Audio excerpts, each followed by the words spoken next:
comment se prépare la Team Fresnes, le vainqueur de la première édition? Bien, Régis, déjà bonsoir et merci de nous faire l'honneur de ta présence.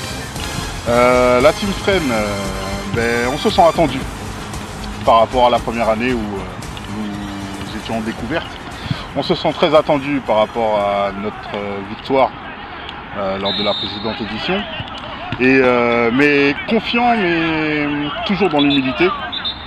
Nous allons essayer de prouver que notre victoire n'était pas un accident et démontrer nos valeurs, tout comme nous l'avons démontré lors du tournoi l'année dernière.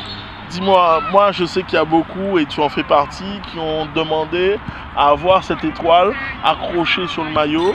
Je peux d'ores et déjà t'annoncer que l'étoile sera sur le maillot de Fresnes parce que vous êtes les tenants du titre et que ça nous paraissait normal parce qu'on veut que ce tournoi grandisse et que le niveau footballistique continue à être bon.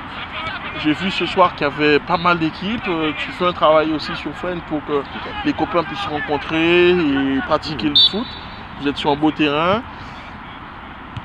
Comment tu sens? Est-ce qu'il y aura une pression par rapport à l'étoile ou pas? Oh, la pression, vous savez, on la subit tous les jours.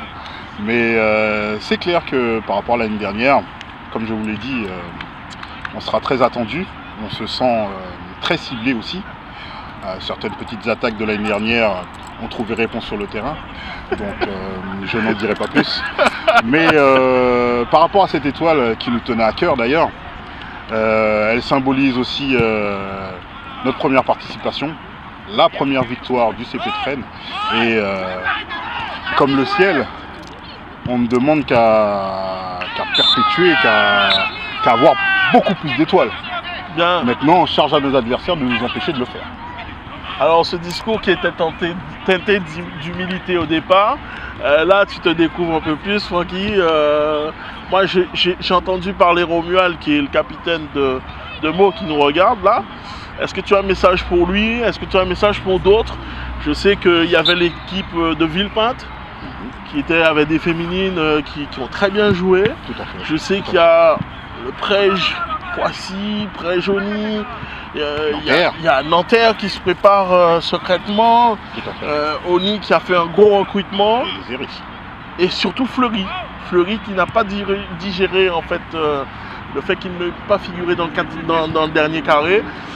Est-ce que tu as un message pour tes adversaires, mais au moins camarades de foot? Les gars, Selva et Montpellier,